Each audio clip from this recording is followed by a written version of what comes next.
With that great recording in progress, that's a sign this is about to begin.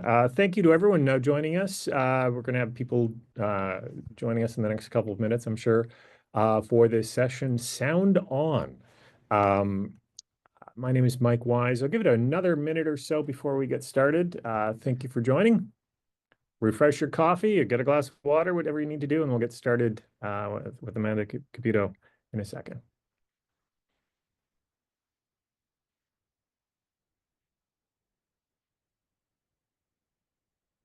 And I'm recording this, so we'll post the audio or the video a little bit later.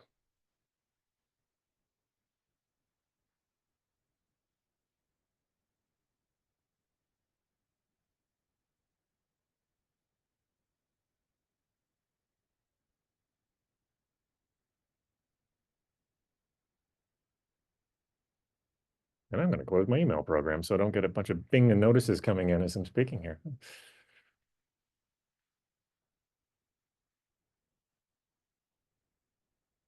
Okay. All right. We'll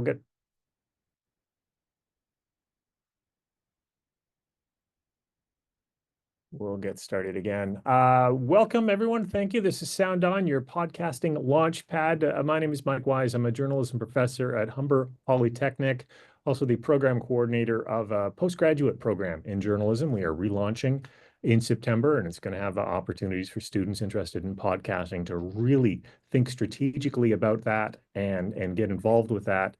And got to be upfront. One of the books I'm going to recommend they look at as they get into this course was written by our guest tonight, Amanda Cupido, who joins us as well. She is award-winning podcast producer. She's a TEDx speaker, author, and entrepreneur, founder and CEO of Lead Podcasting, an agency that develops podcasts for organizations. We were talking, she does a lot of work with the Walrus magazine, which also distributes a podcast by someone who can't join us today. Nathan Whitlock had a podcast called What Happens Next. We'll be talking about that. As I said, Amanda's written a couple books, including the one you see on the screen, Let's Talk Podcasting. A second version of that, or second edition, has just come out. Also, Let's Talk Podcasting for Kids. Heavily involved with the post-secondary sector. She has been involved with revising the radio programs at Seneca Polytechnic and Toronto Metropolitan University. She also sits on Humber's Program Advisory Committee, helping us out with that. For podcasting, she worked as a radio producer, reporter, and news anchor, and most notably, she was the first woman to be a program director at a talk radio station in Toronto. So, Amanda, thank you so much for joining. I plugged your book. I just want to plug one more thing, the Soundwave Summit. This is something you have coming up next week on Star Wars Day, May the 4th. I'll let you That's just talk right. about that. Thanks, Mike. And that's a great introduction, great segue to the Soundwave Summit. This is a event that was just dreamed up by me and some peers in the industry. And so we're bringing together creators making waves in podcasting, as you see on the screen, but really it's catered to independent podcast creators. So hard and cold facts about what it's like to go out there either on your own as a freelancer or start up your own production company like I did, or start up your own event series like the Soundwave Summit. So would love to see you there. It's going to be an amazing event, and the tickets will sell out. They're selling so fast. So if you are keen to come, I'd say get your tickets soon. You could go to the soundwavesummit.com. Adriana just put the link in the chat. Thank you. And I have a special discount code for folks on this call if you would like to attend. If you use the code MATCHMYWAVE, in all caps, MATCHMYWAVE, you will get 20% off. And so that is a confidential code, so we'll ask you don't share that publicly. But for all of you here today, happy to offer you that discount. Okay, that's why I didn't put it in the slides. Okay, all right. Again, thank you for that. Thank you again for joining in, and anyone else who has just come in as we started talking here. Again, my name is Mike Wise at Humber Polytechnic. I want to give you a bit of an overview for what we are going to be talking about in the next hour or so. Going to be talking about getting started in podcasting, whether you're new to it, you're a consumer, you're looking to take a dive into this as well. Amanda's the person really to give a lot of great advice for this. We're going to talk about finding your voice, content strategies, formats, technical setups. Do you need a fancy mic setup like this?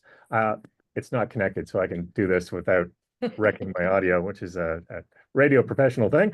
Um, Also growing an audience, and of course, we can open it up for questions. If you do have questions, we will be looking at the chat as it goes along. Drop them in there, whether we address them as they come up, if they're on topic, or we come back later on. We certainly appreciate that. So, Amanda, let's get started. One really good thing, I really took from your book was the overview of the industry. I remember the days when you had to sync your iPod to iTunes to download podcasts. I'm like, I couldn't find my original click wheel to bring in. So I've been a podcast consumer for a while, but that was 20 years ago. The industry still continues to grow. Can you give us an overview of why there's still this interest and still so much growth in area for podcasting?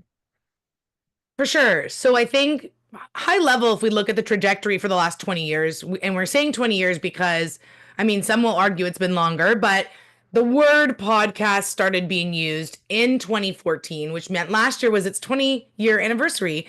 The word itself is the combination of iPod and broadcast came together to make podcast. And Apple really was leading the charge in what these things were. There was a lot of audio files being shared through RSS feeds, so people could subscribe and get notifications when there's new audio. But Apple was the one that put it into iTunes, and it was a separate tab. If you remember back, I too was engaging with podcasts at this time, where you had to like navigate within the music app to the iPods tab, and then or to the podcast tab, and then get your audio from there. But anyway, there was this big boom at that time, but things really did plateau shortly after that. And simply because Apple didn't really iterate on it, and interest weaned off. 2014 was a real game-changing year for multiple reasons. One, we saw that there was some mainstream shows that went viral. And the most notable one being Serial. So if you haven't listened to Serial season 1, I highly recommend it. It broke all sorts of records. It still holds all sorts of records. It's a true crime-esque show about a man who was convicted of a murder, but he was saying he was innocent. And now that man, Anand Syed, is out and free, not just because of the podcast, but of course, there was a big public outcry following that show, just showed the impact. This era also had Barack Obama in 2015 appearing on a podcast, at the time, the president of the United States, which really legitimized the medium. He joined WTF with Mark Maron in his garage. So this was a big deal. And also Apple iterated. So that's the key that I think sometimes people forget. Apple segmented out the podcast player, that purple square with the little white blob and the lines. You probably all know what I'm talking about. That icon was on all of their devices as on their home screen as a button that people started clicking and experimenting with. And so 2014 till now, we've seen this huge surge in listenership, year over year growth. We are still growing. People who are saying it's a bubble that's going to burst, I just don't buy it, because the growth has been significant but sustainable. And even what they call super listeners, the people who are listening every single day, year over year, they are listening for longer every single day. We still have not capped out where super listeners have plateaued and not grown in their listenership. So to me, that says there's still a lot longer ways to go for growth. And even if you haven't started, it's not too late. You haven't missed it. It's a really exciting time, and things continue to change. And if you ask me, the technology has really waned in comparison to the consumption, the technological iterations. Right now, we're getting some exciting updates, but that's only been recent years where we've really been seeing the technology try to catch up. But I would still say we're far from being caught up to where we need to be. And I could get into those details, but even one small example is that you cannot upload an audio file to any social media platform. So if you're wanting to share your podcast that doesn't have a video, you have to convert it to a video and then share it. And that's a clunky step. And so the discoverability with podcasts is a big issue in the industry, and that's part of the reason why. And I think there's some tech innovations that need to happen in order to help with that. There's certainly a point I want to come back to about, YouTube as a platform, RSS as a platform. Where is the growth coming from, like right now? Like where, there's only so many hours in the day to listen, Yeah. and there's thousands and thousands and thousands of potential podcasts I can listen to. So where is that growth coming from? So there's many answers to this. I would say from an age demographic, growth is coming from every age demographic, which is really exciting.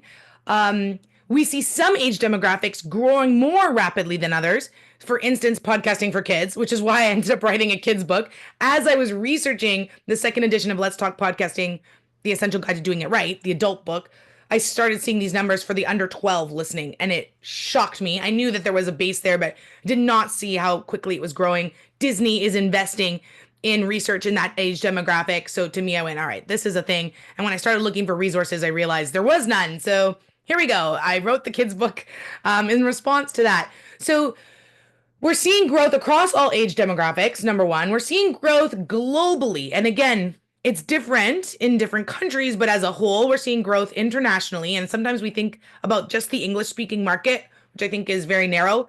But every year we see a different country kind of popping up with the big jumps in listenership. So previously it was Chile was seeing the largest growth in percentage of listeners. We see pops in South Korea. They really like political spoof podcasts, like satire podcasts. In France, we see one of the most popular categories being feminist podcast. India, big pop, right? So there's all these different countries that are seeing pops and also different genres in connection to that. So that's really interesting to me, and that's continuing to evolve. And then, of course, we're also seeing, you asked about the time spent listening. So usually how they're tracking it is how many people are listening at least once in a month, but then they get more granular in how many are listening on a weekly basis and then how many are listening on a daily basis. And what we're seeing is everyone who listened once in a month, year over year, is listening more frequently within a month. Anyone who listened for like a couple days a week are listening more days per week. And everyone who's listening every day is listening for more time every day. And there's little ways that people are able to do it. You're like, there's only so many hours, but there are apps now. Okay, so some people listen on fast speeds. So this is a whole like subculture of the podcast world. Do you listen on 1x or 1.2? Or where are you? What mic? What do you listen at? 1.8. Okay. 1.8. Yeah. That's so particular. But you see the granular. I am a 1.2 person. But depends also. Sometimes the host is speaking faster and I don't speed it up, or they're really slow and I'll go up. So that's going to allow you to consume more, faster speed times. There's also apps that remove the silences automatically. You could toggle this feature on where it just kind of lets pauses be shorter. And I had a friend who's like, I've saved 5 hours this week just by getting rid of the pauses. Like it actually tracks your stats around it. So there are all these little hacks that allow you to listen to longer in the same amount of time, which it probably skews the data at some point, but it just goes to show that people are trying to listen to more, even if they don't have the extra minutes in their day. So that's neat to see. I'm speaking to you from a podcasting studio we've set up at our Humber journalism newsroom. A lot of interest from our students to experiment and learn about podcasting. Where does one begin? Where do you begin?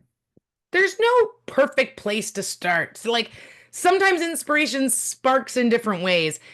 Sometimes you're sparked by listening to something and you're like, I loved that so much. How could I make something like that? And that could be a place to start. You start with listening. And listening to lots of things to see what like gets you going and gets you fired up. That's how I started. I was listening and I was so inspired. I was hearing things that I thought I could make that, or I could make something better than that. And it really got me excited. Some people start with an interview. Like they actually have this interview booked. It's a little bit, to me, not the best place to start, but it's okay. You could start with that. You have this one interview, you do it. And now you're like, I think I have to do something with this. An opportunity to sit down with someone that maybe you wouldn't have normally gotten a chance to.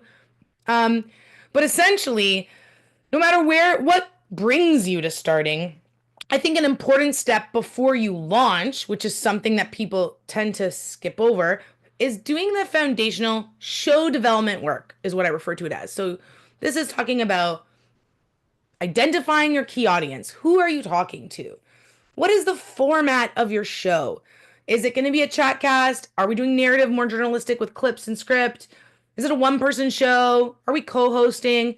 Thinking about all of these foundational elements before you actually start putting it out in the world is great. You don't have to have it all perfect. Doesn't mean you can't change it later. It doesn't have to be perfect. But at least there's some intentionality around some of these core elements. What's the kind of tone? Are we going with like fun and zany? Or is this like serious and heartfelt? because it's going to dictate what kind of music you get. It's going to dictate what kind of energy you as the host bring in.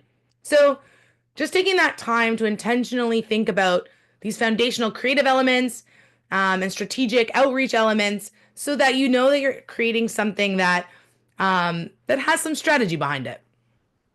So yeah, we can talk about format and things there, but we talked about the thousands and thousands and tens of thousands of not even topics that are out there. How do you settle in on what you actually want to talk about and have a hope in trying to find people that actually want to download that and listen to it and subscribe? I think with any creative idea, if something's nagging at you for a long time, it means you got to do something about it. And I'm a believer in sitting with things because I have so many ideas and a lot of creatives are like this. And then you'll be creating 10 different podcasts and then it's a little bit much, right? So I say sit with your ideas, start putting them down on paper and then just see. And I like sometimes I'll even test myself. What am I excited to talk about? What am I excited to share with my friends? This idea, which one of these ideas? And if something keeps coming up, then it means you should probably make it. And so this happened with me. We were riffing with some friends, as many people do, and you came up with this idea for a podcast. And our idea was called Lonely But Smarter. And this was a podcast because we had all just come out of relationships and we had learned so much from our ex, even though we like wish them well, we do not want to be with them, but we were like, but we learned this thing that actually changed my life. Mm. And we just thought, how cool would it be to interview people like that who are on the other side, share this like gratefulness for this relationship, acceptance of it ending, but this like piece of information that has now changed them. And then we're like, and what if we made the person call their ex and thank them? An expression of gratitude, but a real clench moment of audio. And so we laughed about this. We thought it was such a funny idea. And then we sat on it for 5 years. It would randomly come up as a joke.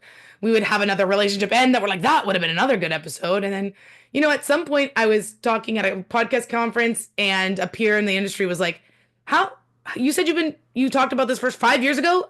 Why are you not making it? And so if you look, lonelybutsmarter.com, the show is made. We did one season. It did really well. It was fun. I mean, and it had its 10 episodes and it lives on just as a series where also now hearing about other people's learnings have changed my life, even though I didn't date that person, but the learnings stayed. So it's really cool things to learn and some really great phone calls to exes. But anyway, I just say that as an example because I lived through this too of like, what am I actually making? So sometimes it can start with a chit chat at a bar, but see if it sticks with you. And if you have that fire burning, I say you do it. What I like about that is that you found a niche within a larger. I want to do something about dating. Dating, yeah. Some students. I want to do something about students and mental health, or I want to do something about the Leafs. Right. And I do worry when I advise some students about the idea of first movers advantage. Like the people who started that Leafs podcast 20 years ago, 15 years ago, have got a built-in audience. It's very hard to break into the industry and take on some of those there. So what advice do you give to people about finding a niche or a different take? That was a great example of dating and learning from relationships, but putting a fresh spin on it. Yeah, and I think sometimes people will go, well, the uniqueness is me. I'm unique, and I hate to break it to you, but that's not enough a lot of the times, unless you are an A-list celebrity. So, and that's why those kinds of, and I think there's a disconnect. We're looking at some of our idols being like, well, they did it, but these are people with built-in massive followings, and you can't compare yourself to them. Yeah, so Amy Poehler has just launched a series. Julia Louis-Dreyfus, Barack Obama. These people have name recognition that maybe yes, and like I let them inspire you, but also have your feet on the ground and have a reality check that like it won't be the same trajectory as launching a podcast like they are. So I would say an easy way to niche down is by geography, and I love to encourage Canadians, especially in this time, to lean into Canada. We see the research shows that Canadians like to listen to Canadian content.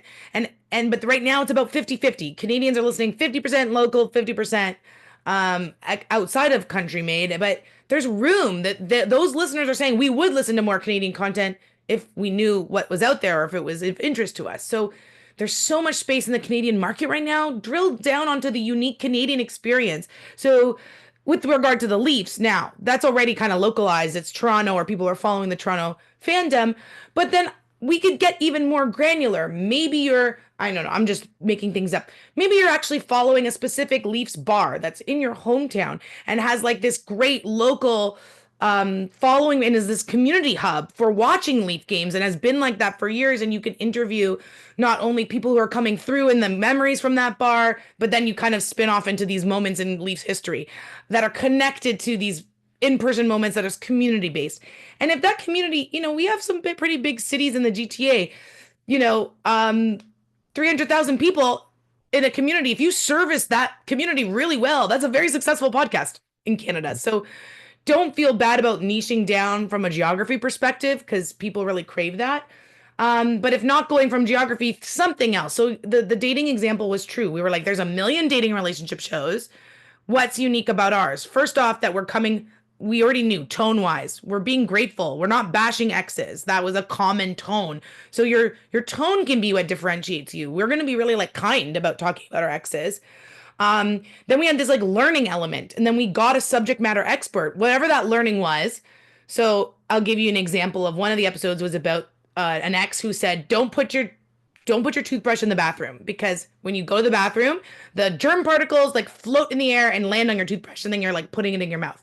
And so he was making his girlfriend put a toothbrush in the bedroom and like bring it to the bathroom every time they brush their teeth. So then we got a germ expert on to be like, is this true? Like a scientist. And he was like, yes. I was like, whoa. And he's like, you don't have to put it in a completely different room. You just should have like a cover on it, or put it in a cupboard, or 6 feet away if your bathroom's big enough. And that was like this aha moment. So we got this great anecdote. Then we got it fact checked essentially by an expert. And then we bring back the original guest and have them call the ex to say, thank you. The thing was true. I'm still doing it. And right. So that format, even that formula that we came up with, was unique to our show. So taking that extra step to think about, how does this story come together? What makes sense? What's the order? How many guests? And so some of the unique positioning could even be with the format itself. So hopefully that gives you an example of that's something you could bridge off of. Yeah, I also want to bring up Nathan Whitlock, who unfortunately couldn't join us today. His podcast is called What Happens Next, and it's a good example of a niche. He talks to Canadian authors. Okay, there's lots of podcasts about writing and interviewing authors. Authors, like the main reason I'm buying books these days is because I hear an author on another podcast selling it. And his unique niche take on this was to not do a podcast about writers promoting their current book, but following up to them with them after the book tour is over.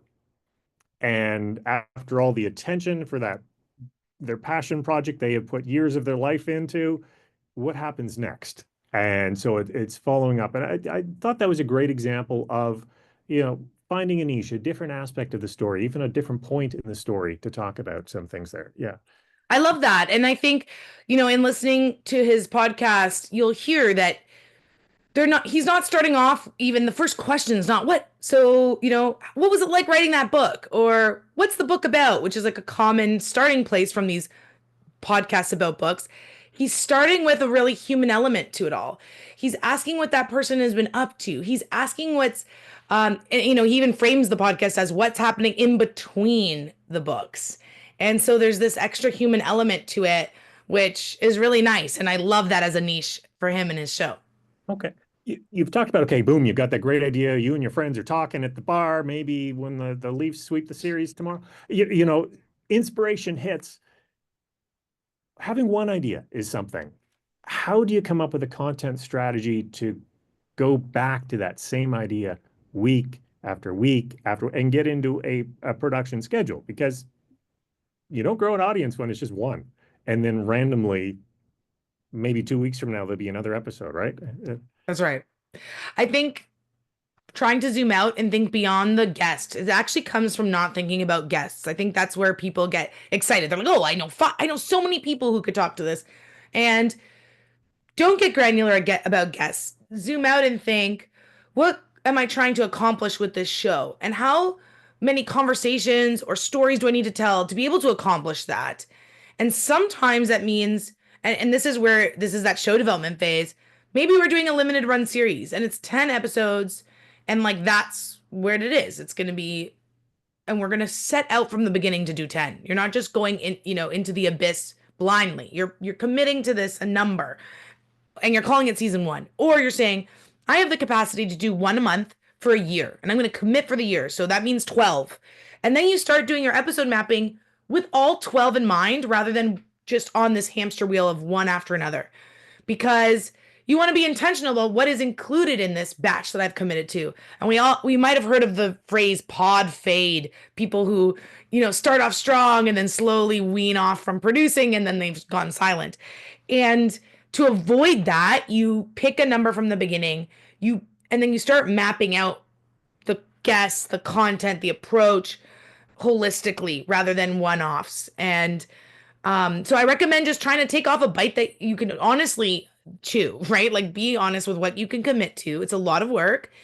And then you could see, and then you could pause and be like, I'm going to do another season, or I'm going to adjust some things and what's my next commitment. And then you're kind of committing to yourself on a seasonal basis, even if it means you don't take a break. Maybe you've done your 12, it's coming up to the year and you're like, actually, I could keep going at this pace. I'm going to check in with myself and go, I'm going to commit to another year, right? But you don't actually take a month off, but at least you've had that reset thought. So taking the time to map it out that way is really important.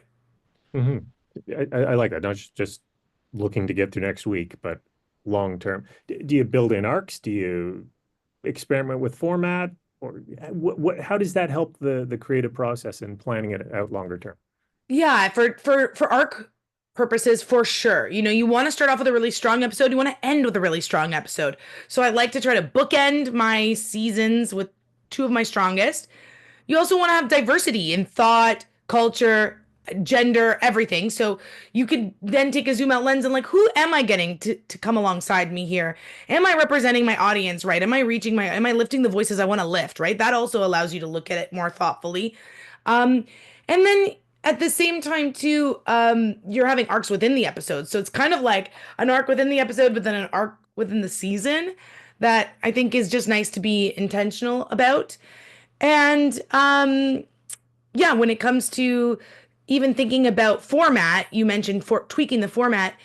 You want to give yourself space to tweak, but you also don't want to be tweaking it every episode because that's hard work to keep changing. So what I recommend on that front is to create an episode and share it with a focus group. Share it with a couple people that would be your target audience and say, what do you think?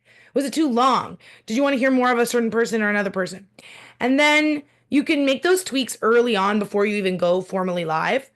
And then I would say within a season, you might only want to allow yourself to truly tweak once. You don't want to be tweaking too much. So you could tweak format, and that's in format specifically.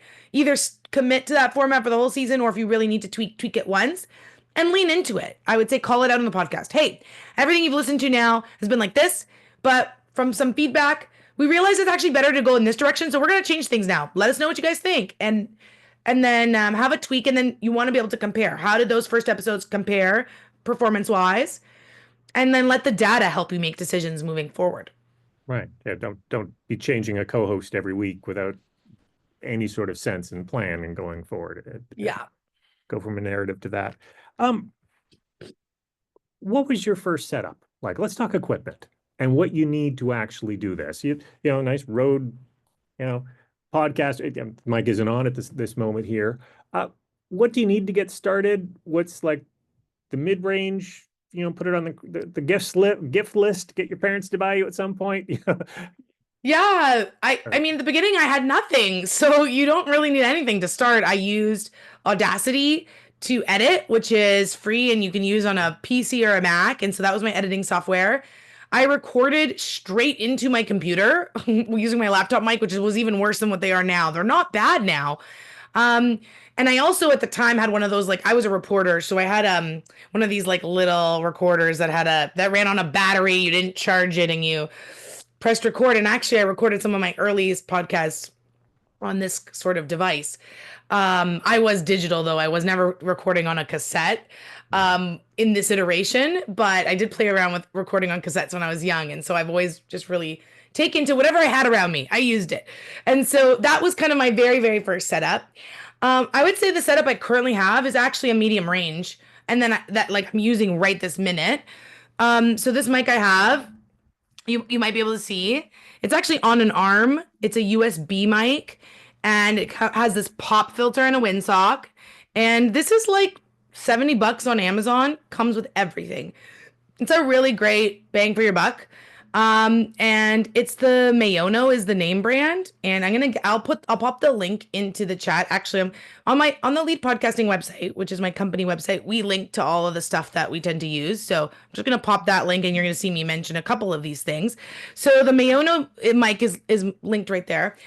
Um, and actually, I just bought this gadget. It's fresh off the press. So I went to the National Association of Broadcasters conference and Zoom, which not the Zoom online, the Zoom Not of this the, Zoom currently on. yeah, we're talking the Zoom audio recorders. They have a great line. And actually, the high end stuff that I use is Zoom. But they have this middle of the ground meant for podcasters. It's called it's brand new. I haven't even opened it yet. PodTrack P2, the podcast recorder for everyone's USB mic. So you don't need to lug around your laptop if you're wanting to record. You can actually have a USB mic straight into this, which is onto a memory card. And you can have two USB mic inputs. So this is great if you're wanting to do a little pop-up setup. I bought this because I'm like, this is exactly what I've been needing because your USB mic, you can't have more than one going into your computer. So this solves that problem and brand new. So anyway, I'm so excited to have that as a setup now.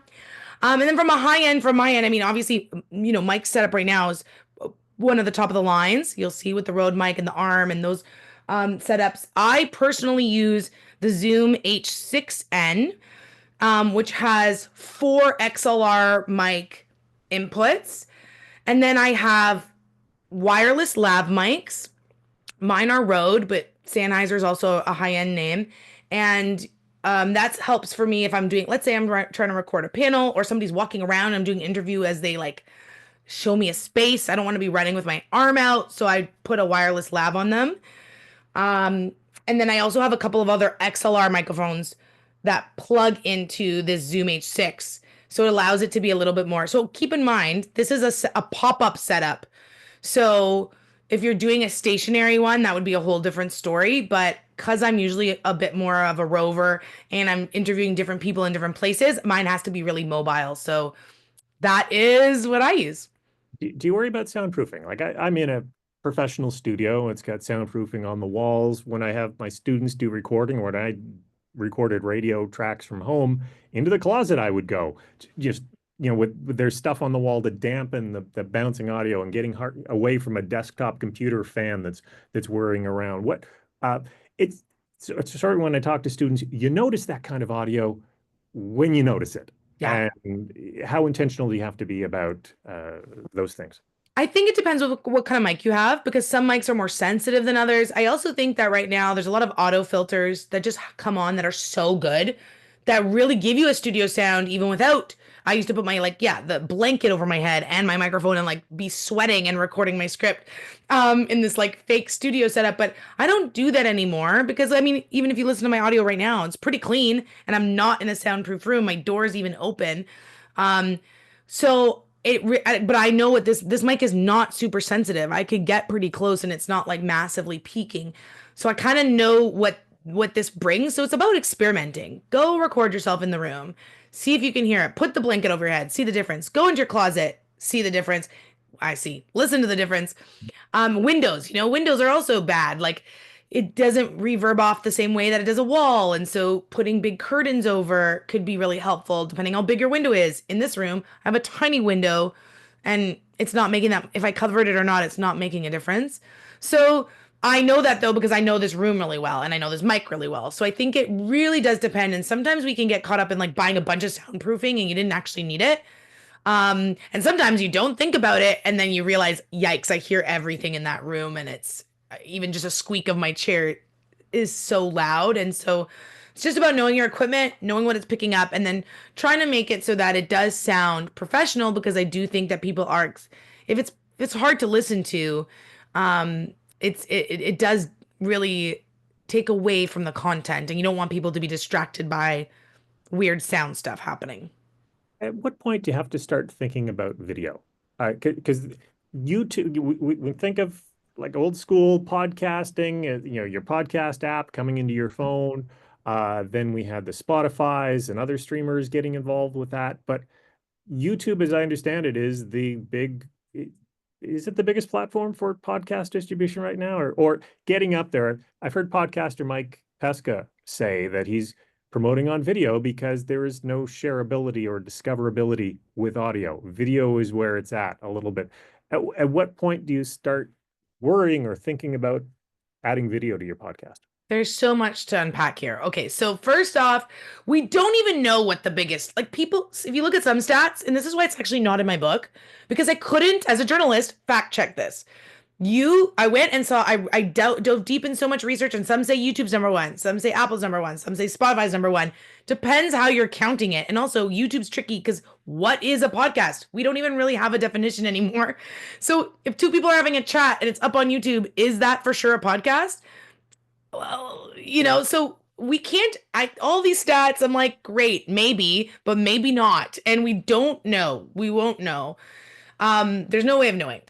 But I would say that it's definitely true what he's saying about discoverability. That is very real. And that there are people who are engaging with this kind of content a lot on YouTube. Yes, those things are true.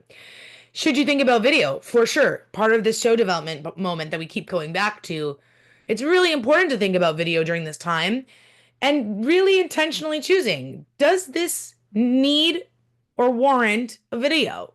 And sometimes the answer is yes, and sometimes the answer is no, and it's not the same. There's no like one recommendation that makes sense for everybody because it just depends on your content. Lead Podcasting, my company, we are making a lot of narrative podcasts. This does not lend itself to video. And the people who are listening to these podcasts are not listening on YouTube. So sometimes we're targeting C-suite executives. That's not the audience that's listening on YouTube. They're listening to audio on their podcast player. So we know we don't need to incorporate that into our strategy. That's not aligning with our audience, with our content. It doesn't make sense. Whereas there are some podcasts that are conversational chat casts where we're having really incredible guests that we're getting live in a space or remotely, but they're media trained, they're ready to go. There's a YouTube channel already set up with a built-in audience for the client. Then yes, of course, this makes sense to now be putting our podcast content there, and how can we make sure we leverage it? Now, the discoverability piece of all of this, that's something that's going to change. And that's one of those areas that I alluded to in the beginning that just like people are working on as we speak. Like, how can people learn about podcasts? How can your podcast players recommend things to you like YouTube recommends things for you? And we've already seen this improve in the last 5 years. So around 2019, there's a big acquisition frenzy. This is when Apple had been kind of leading the charge up until that point. People were like, whoa, there's money to be made. Listenership is continuing to grow. We're going to invest. And so many things. It was like every time I opened up my computer, I saw another acquisition. So Amazon started buying up companies. They bought a big network called Wondery. It was a big deal, that purchase, right? Then we had like Spotify going, we're putting podcasts. We're promoting podcasts. We're going to buy podcasts. We're going to buy podcast software. We're going to buy podcast content, like make it a Spotify originals, right? Like that started. Sirius XM trying to stake their claim in the podcast landscape, most recently getting the rights to Call Her Daddy and inking a deal with Alex Cooper. Like these are big moves to compete with Apple. And so what I say all this because up until that point, no one was really iterating from the tech because Apple kind of owned it and Apple was resting on its laurels, if you ask me. Then 2019, everyone went, okay, we're going to try. And they started buying up all this stuff and iterating and seeing, okay, how can we push this technology? How can we better it? How can we integrate it? And we're still in this iterative process. It's only been 5 years since then. And some of these companies have like dropped some of the things that they originally purchased. Some of them have completely overhauled them and made them so much better. You see podcasts in Spotify have gotten so much better now. They do recommend shows to you. They do pop up with things. Some of it's skewed because they're Spotify originals, but like, there is movement happening in this discoverability space. So that's something to keep an eye on. And I think shouldn't be the only reason why you choose to go with video, because the audio space will inevitably get better at that. Conscious of the time, I'd like to invite people watching. If you have any questions, please drop them in the chat and we can get to them. But we're talking about discoverability. What advice do you give people starting out about how best to promote their podcast? Yeah, and this will change as the technology changes. But right now, the research shows the ways that people find out about podcasts are number one. I mean, this is in no order, kind of changes every time I look, but the top three are in their podcast player. So, like I just said, you open Spotify, it's promoting something, people check it out. So, if you can get promoted within your podcast player, great. One of the easiest ways to do that is by submitting an Apple request promotion form. It's free. You can Google it, it's available. And you fill out this whole form with why your show should get promoted in Apple on their homepage. And there's different categories they have for promotions, new and noteworthy, local, different categories. So that's a no-brainer to start with. Try to get a promotion within a podcast player. The next is word of mouth. People actually just go, "What are you listening to? What are you listening to?" And they share their recommendations. So how can you infiltrate a word of mouth conversation? Sharing it with your friends, being very vocal about it in your own community, mentioning it everywhere on your social media channels, trying to get it into people's conversation, leverage your own network. Or if you're having a guest, encourage them to share on theirs. And then the other way is through other podcasts. So people are listening to a show, and then there might be another podcast host on that podcast that's promoting their show, or an ad that runs in a show about another show. So we know that people like to get recommendations from within a podcast. So if you can ink a deal, let's say even within your own class, if you're a student and you're starting a podcast and your peer is starting a podcast and you have similar audiences, maybe you could do cross promotion. And in your last episode, you have each other on as a guest, or you co-release an episode together, and then you help share audiences. And so if you're able to get onto other podcasts, that's bound to help you out. I can see how that really connects to your idea of putting some intention into the planning. Yeah. And knowing, because it's really hard to go up to another podcaster and say, "Hey, I've started this new dating thing here." "Oh, really? Yeah, I got one on the iTunes store." Right. One out on the feed, but hey, would you have me on your show? And like, Yeah. am I going to put you on my podcast when you might not be producing in 2 weeks? So again, it's ramp up, slow growth, no overnight Exactly. on these. Again, any questions, please share them and help out there. How do you measure success? I mean, success is like beauty. It is in the eye of the beholder. It's so subjective. Like, what is success, right? It's so different for everyone. It's what do you want? What are you starting your podcast for? Sometimes people just want to say their story and like get it out in the world, and that's it. And you know what? Just producing your show is success. It's out there. You did it. So great. Some people determine success by a larger like listener journey where they're trying to promote a newsletter. So they're tracking their newsletter signups, and that's what they're pointing to. And maybe that's their metric for success.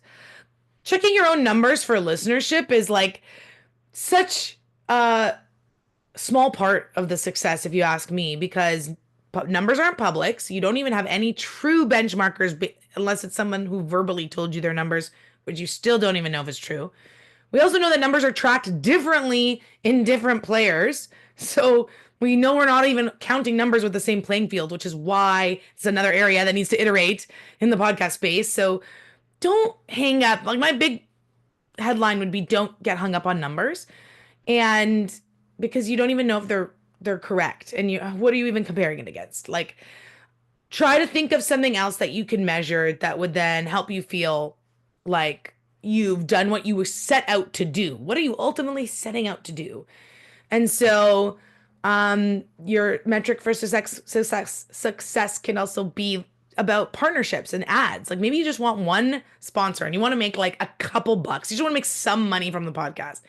And you can do that without having a million listeners. You can have a really great partnership with, okay, let's go back to that Toronto Maple Leaf sports bar idea. And then you go, actually, in this, we're going to do a live episode from this sports bar. We're leading up to this. And then you're going to give me free food for the day, but I'm going to promote the bar. And then that's the successful moment. You did a live podcast and got free food for the night at your favorite sports pub, right? Like that can be success. So be creative with what you deem success as. One great part of your book is talking about the financial aspect, monetizing. At what point does your podcast become something that an advertiser might want you to advertise their, bed in a box or, other sort of things? So let's talk about monetization. How do you approach that? How do you tell people to approach that? I think it's also a wild, wild west right now. There are so many different approaches to monetization, and they're changing all the time. So, there is some traditional ways that if you were going to go for traditional ad sales, we use CPM, cost per mille, thousand, which is actually a radio term. Like this kind of was leveraged from the radio world. And so you would have a dollar amount set for every thousand listeners you have. Like And 1,000 downloads? Like, is that how you count that? well, even Or that is like, what is that? Yeah, I don't know. So yes, it could be downloads, it could be stream, but then if you're on YouTube, it's a view. So that's up. This is exactly highlighting the point. It's like, how are we even talking about this with the video, with the audio? YouTube's analytics are going to be separate than what your hosting site's showing you. So now you're going to combine them. Now you're combining YouTube views with what from the audio side? Like it's not even the same thing. So it's so interesting on. So you could spin it. Basically, you could spin it however you want. Could be listens, could be downloads, could be YouTube mixed with audio. However you come up with this number, at least just have some thought of how you got there. Um, Different for everybody. And like, there was a big thing that happened just a year ago where Apple was counting like listens differently than they like that in a way that was a little bit inflated. So everybody's numbers dropped because if you had subscribed to the show and it downloaded the show to your device, you could have never listened to it, but it was counting it as a listen. And so then they stopped doing it that way. And they were trying to be more accurate because people would just subscribe to a bunch of shows and then all these shows had like tons of listens. All these numbers dropped and all these advertisers were mad. And I was like, but it was never true in the beginning. So you can't be mad. You're actually reaching the same number of people. And so advertisers were dropping sponsorships. I just thought it was so unfair, but just showed the lack of understanding of how this all goes down. But anyway, I digress. Money. What I'm saying is you can make it all up. Just make it up. And there's no number that's like, oh, you have to have this many so that until you can sell something. If you go to that sports bar even with $0, but you create a trailer, you tell them your whole plan. You're like, I have 10 episodes leading up to the final game of the Stanley Cup playoffs, whether or not Leafs are there. I'm going to do this many like this. I'm going to have these guests. And then on the final one, I want to be here. You could ink that deal like that with just the plan and negotiate whatever rate you want. These only other killer is that people who want to be promoting themselves on podcasts don't know how to get ads on podcasts. People are still trying to figure it out. They don't know. Like, how do I get on a podcast? So it's like you could go with big agencies, nationwide ads. Sure. That's not probably who you're going for as an independent anyway. You're going to go somewhere pretty local. That's what I would recommend. Don't try to get like the Caspers or the Endies to like, get the mattress in the box like Mike was mentioning. Those are bigger ad buys that are doing these larger sales across multiple outlets and multiple podcasts in one. They're not just sponsoring one podcast. Try to go somewhere that's niche, that aligns with your content, build a partnership, and then come up with a number that you think is fair. Maybe you ask them, hey, if you buy all my podcast equipment, then I'm going to give you an ad sponsorship for the whole season with no extra charge. You can do a deal like that. So yeah, be creative. yeah, and if you listen to podcasts, there's multiple formats. I'm going to take a break now and put on my advertiser hat and read in a slightly different inflection, all the joys of this local sports bar or something like that. So there's multiple ways to get there. Again, we've got a few minutes left here. So if there's anyone with any questions, please drop them in the chat. We can get around to them. Curious, you mentioned your dating app. There was a season and that's on the shelf that it's there. When do you know it's run its course? How do you know when to move on to something else, prevent some burnout, whatever? Yeah. How do you address those issues? Oh, I don't know. Yeah. And that was Okay. a thumbs up. That was really intentional, actually. So we said, and again, all part of the planning process, we said, you know what? We're going to create one season. We know we want it to be 10 episodes and maybe a bonus. And then we want it to be picked up by a network. That was our goal. That was what success was to us. We wanted to be picked up by a network. We knew we had it in us. It was also the pandemic and lockdown. We're like, we have time now to do this, but we might not very soon. So unless we are going to be getting paid and part of a larger network, that's when we'll do season 2. So we knew going in that that was the plan. So as soon as season one was released, we got picked for an in-app promotion within Apple. We cracked the top 10 in dating relationship podcasts in Canada. You know, we got a lot of successes that were like, great, bonus, bonus. These are amazing. This will help us get picked up.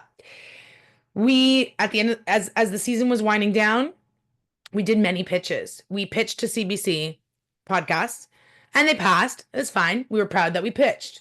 We pitched to Audible. They passed. We were proud that we pitched. We then got picked up by an agency in the US who wanted to option the show, even potentially for a TV show.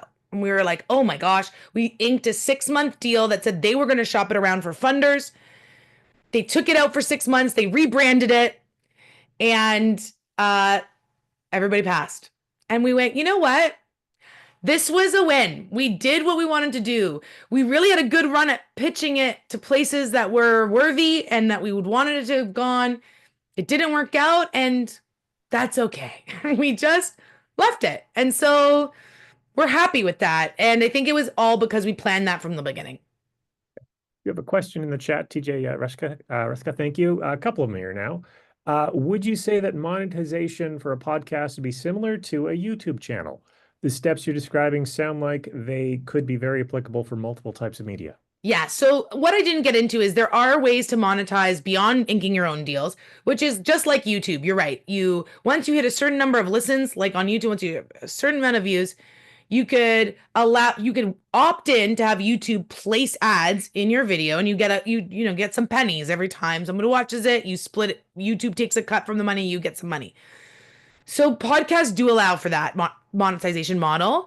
And it's the exact same thing. You would opt in at a certain number, you get some money. It is usually smaller dollar amounts unless you're getting really, really high listenership. You put markers in your podcast. Where do I want these ads to be inserted? They will curate the ads and insert them. And then you would get like a check at the end of the month. So you could definitely do it that way as well. Great question from Caleb here. What would make your show stand out in a network pitch? Well, okay. That challenge, yeah. I didn't do that successfully with Lonely But Smarter, obviously. We got some successes with the optioning, interest, which was neat. But I did have success with a recent show called How to Fall Asleep Fast, which is music that helps people fall asleep. We knew that this was a big niche in podcasting. How to fall asleep fast is the most searched SEO term around sleep in Canada, US, UK, and Australia. So we had like a lot of strategy behind it. And the Sonar Network picked up this show, which we're really excited about. They represent artists and comedians locally. This is a network you could potentially pitch as a student. And so the podcast has like a 1-minute meditation from me. And then my husband is a music producer. And so he's the artist really who's composing these beautiful songs that are, some of them have binaural beats. If you know what that is, it helps you sleep. And so it's like backed by science. And so what happened in that pitch, we had a very clear vision for what we were making. We already had a sample and a trailer made. I highly recommend having a trailer, even if that's all you have made, something that people can listen to. And just showing your thought and intentionality of all of these things we've already talked about, and not just going in with a couple of guests in mind, right? Like showing that you have thoughtfulness around the release, the format, the audience, and putting it together cohesively and presenting it with passion. And great niche. There's a good chapter in your book interviewing the guy behind the Sleep With Me podcast, which was one of my favorites when I worked a late night. I was falling to sleep to that one a lot. Other interesting model, that one started out with crowdsourcing, which is a whole other monetization thing. Yes. The freemium model, we'll give it out for most people for free, but we'll ask the really core support to subscribe and help. That's right. And so he built Drew Ackerman is his name, and he built this entire show with that Patreon kind of support. And that's definitely another way of doing it. And it's great because then even if one person drops off, they're only giving like $2-3 a month. So it's not like you've lost your advertiser, you lost all your funding. So that's actually the 3 ways I would say for monetization. Inking your own partnerships, programmatic ads is what they're called when you do the rev share with your hosting site, or crowdsourced and grassroots funded. And that he has some sponsors, but he says that's not what pays my bills. It's the people who are spending their monthly donation to get extra episodes or ads free or whatever, the perks that you get from subscribing. So yeah, definitely another way to do it. In that case, it's an ethical concern. As you're falling asleep, I don't want to think like I'm subliminally putting in an ad as you're falling off. So let's be Yeah. upfront. Um, just draw it to a close here. I want to thank everyone here. Any advice for drawing out a good interview? Like podcasting involves a lot of interviewing here. Full Yeah. disclosure, I had my little outline with a bunch of questions to help guide us here, putting some forethought into our conversation. But what advice can you leave the listeners here or the viewers here with Yeah. about drawing out an interview? I think one of the big headlines that I like to say is that you set the tone of the interview as the interviewer. And so if you go in nervous, everybody's nervous. Take the time to just like, if you hit, even if you're like, I'm recording now, there's so much pressure in that moment. Just take a deep breath. And you don't even have to start right away. You could trim the beginning. Be like, oh, actually, I just want to do an audio check now that we're recording. Like, what? I would actually say, do your audio check after you're recording. Start recording. Like, take the pressure off the big moment of hitting record and just chat with the guest to set this energy of authenticity, which is a big best practice in podcasting, and like being really intentional. Now, of course, if you're wanting to like hammer someone and do an interrogation type of interview, it's different. But for the most part, we're finding we want these more like warm fireside chats. So just be mindful of like what your energy is, what your voice is like. Like you are controlling the tone and your guests will pick up on your energy. So what can you do and how can you make it a more comfortable environment for them to open up? And if they're not opening up, try you yourself opening up and sharing something and then inviting them to share so that they don't feel like they're being the ones put on the spot and you're both in this zone of sharing. And you'd be surprised how many more people feel comfortable sharing things when the tone is set intentionally. Yeah, I learned that concept of cocooning. We're going to sit That's down at the it. microphone and just going to wrap a little cocoon around us. Let's develop a rapport as we're talking in here. And true disclosure, we had a chat before this, so we got to know each other a little bit. That's it. Some things here. So I want to thank you, and there's many people in the chat. Thank you to this TJ again. Thank you to Amanda for taking the time to speak to us. Love listening to those who have experience in the field and sharing your wisdom with us. I want to thank Oh, you as well. One last chance to, and I'm seeing some applauses there. One last chance thanks. to share any socials or information if people want to reach you.